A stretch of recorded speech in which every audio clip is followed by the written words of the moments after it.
Hello friends, I am back.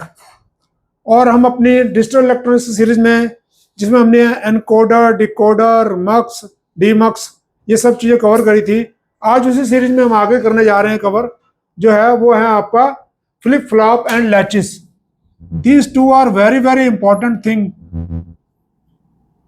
बहुत ही ज़्यादा ये काम की चीज़ें होती हैं जब हमारे पास माइक्रो कंट्रोलर नहीं होते थे। जैसे हम लोगों ने 1995 के अंदर माइक्रो कंट्रोलर पे काम करना शुरू किया। उससे पहले हम जो है डिजिटल इलेक्ट्रॉनिक्स को यूज करते हुए हम लोग ये चीज काम करते थे। फॉर एग्जांपल, जैसे आप चाहते हैं कि मैं एक सॉफ्ट टच से एक बटन प्रेस करूं और उसके बाद में एक रिले ऑन हो, और रिले ऑन होकर ऑन ही पड़ी रहे, और जब मैं उसे दोबारा प्रेस करूं तो वो उसे बंद कर दे। यानी कि सॉफ्ट टच से ऑन और ऑफ, जो कि बड़ा ही इजी है आज के दिन में एक माइक्रो कंट्रोलर से सॉफ्टवेयर लिख के काम करना। पर पहले हार्डवेयर में कैसे होता था, तो आपको याद होना चाहिए फ्लिप फ्लॉप, जिसका नाम क्या है, फ्लिप फ्लॉप। यानी कि एक बार जब हम इसे पल्स देंगे तो ये ऑन हो जाएगा, दूसरी बार देंगे तो ऑफ हो जाएगा। तो इसके लिए हमारे पास में आपको अपनी कॉलेज की पढ़ाई में SR, फिर JK, फिर मास्टर स्लेव, फिर D, फिर T, इस टाइप के फ्लिप फ्लॉप आपको पढ़ाए जाते हैं कॉलेज में। और सब जानते हैं SR फ्लिप फ्लॉप जो होता है उसको हम ऐसे डिनोट करते हैं, जिसके अंदर आपका एक होता है सेट, एक होता है रीसेट, और एक होता है क्यू, और एक होता है क्यू बार। ठीक है ना। तो इस तरीके से सेट रीसेट, यानी कि अगर आपने यहां पर इसको पॉजिटिव कर दिया, यानी कि हाई कर दिया, पॉजिटिव पल्स दिया, तो आपका क्यू जो है वो 1 हो जाएगा, और क्योंकि ये उल्टा है उसका तो ये 0 हो जाएगा।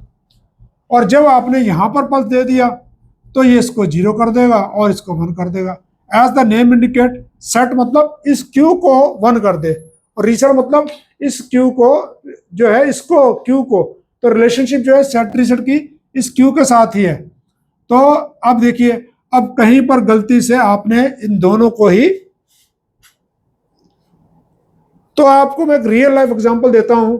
हमारे पास एक आईसी होती है जिसका नंबर होता है 4013।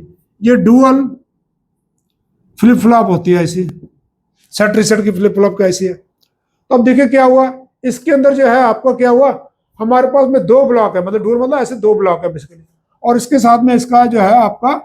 तो अब देखिए क्या किया, अब कुछ कंपनी, प्रोसेस कंट्रोल की कंपनी, एक टाइमर बनाते हैं जिसे कहते हैं रिपीट साइकिल टाइमर। मतलब हमने सेटिंग कर दी एक ऑन टाइम की और एक ऑफ टाइम की।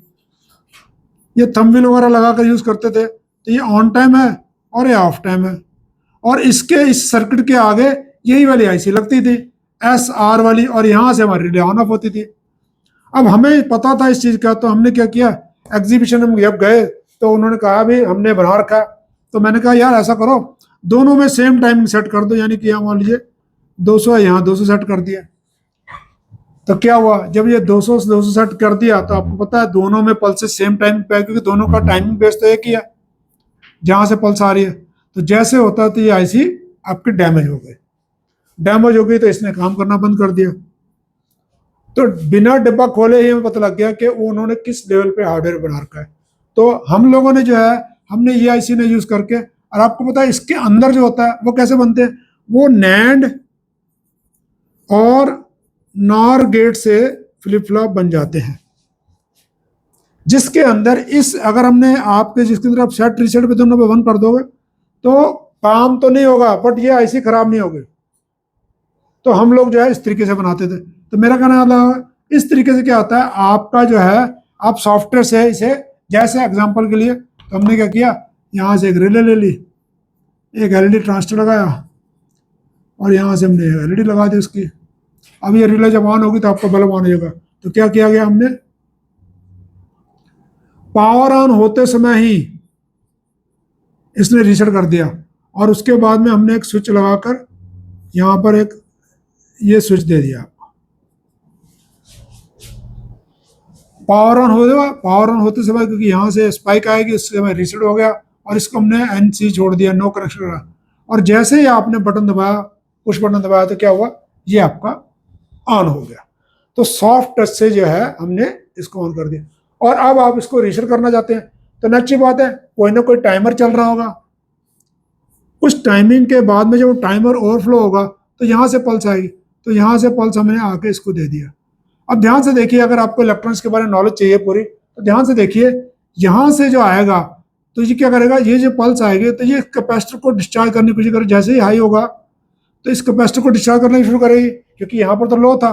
तो समटाइम्स ये होता है कि ये आपका चल नहीं पाता, तो उसके लिए हम क्या करते हैं, उसके लिए हम ऐसा करते हैं, फिर हम ऐसे करते हैं, यहाँ लगाते हैं एक और गेट। कैसे, जैसे मैंने आपको अपनी डायोड की क्लास में बताया था कि और गेट बनाते कैसे हैं, तो ये देखिए इस तरीके से फुल प्रूफ ये चलता रहता है। जब पावर ऑन होगी तो ये रीसेट देगा, रीसेट देगा तो ये जीरो हो जाएगा, और उसके बाद में जब आपकी पल्स आएगी तो आते सार इसको ये फिर रीसेट कर देगी, और उसके बाद में आप फिर स्टार्ट बटन दबाएंगे। तो आपको एग्जांपल देता हूं मैं आपको, हमारे घरों में एमसीडी वगैरह से पानी आता है, तो सुबह हमें पता है यार आधे घंटे हमारी टैंकी भर जाती है, तो क्या करें, बड़ा सा आधे घंटे 30 मिनट का टाइमर बना दिया हमने।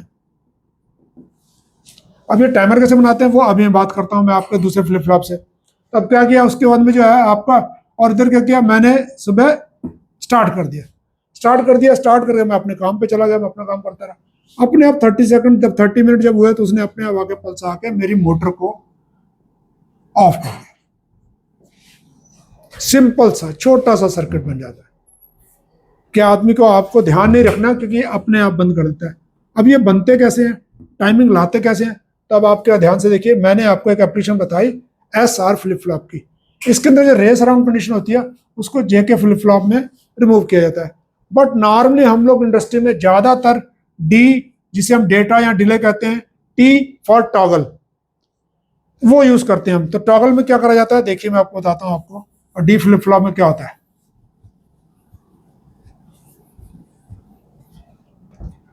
तो D फ्लिप फ्लॉप में क्या करते हैं हम लोग, एक डेटा रखते हैं और एक क्लॉक रखते हैं, और उसका जो है क्यू रखते हैं। अब क्या होगा, जो भी डेटा है यहां पर क्लॉक आएंगी आपकी,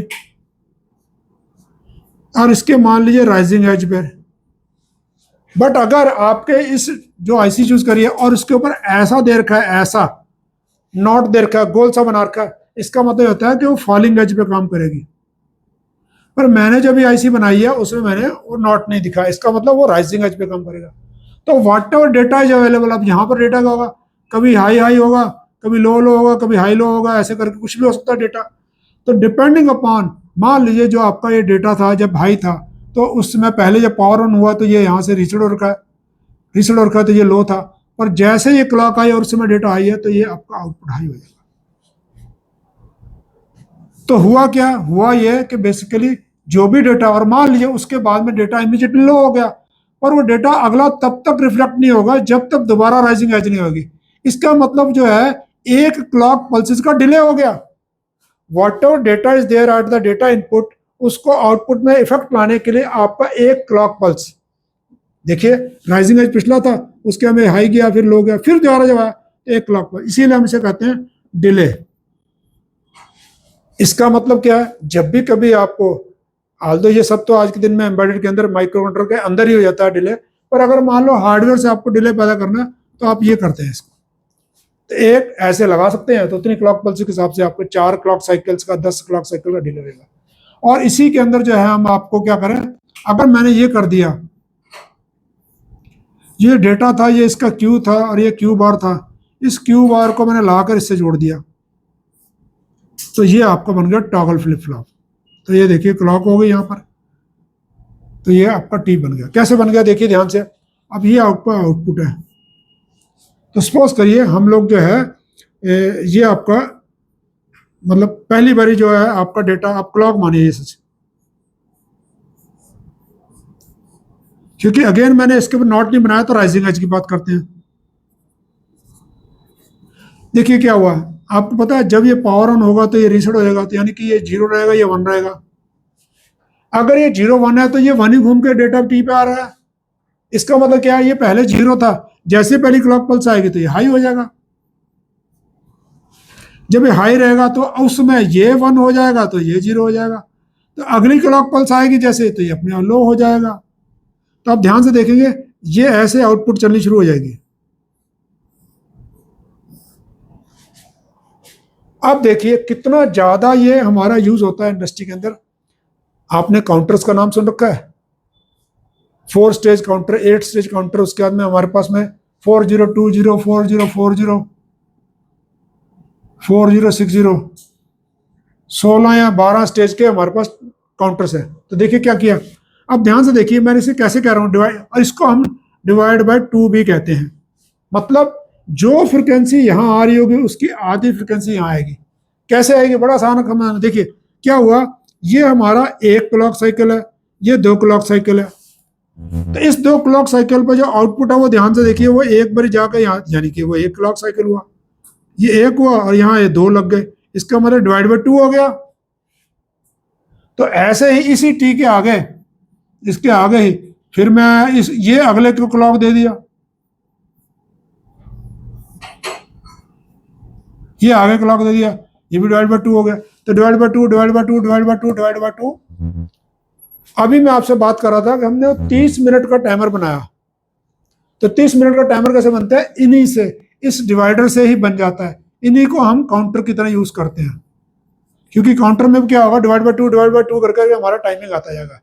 ठीक है जी, तो इस तरीके से। तो अगर आपको जो हमारा चैनल अच्छा लग रहा है, हम जो सब पढ़ा रहे हैं आपको अच्छा लग रहा है, हमारे चैनल को लाइक शेयर सब्सक्राइब करें और अगली वीडियो के लिए वेट करें, ताकि इसके अंदर हम आपको लैचेस इसके बारे में बताएंगे।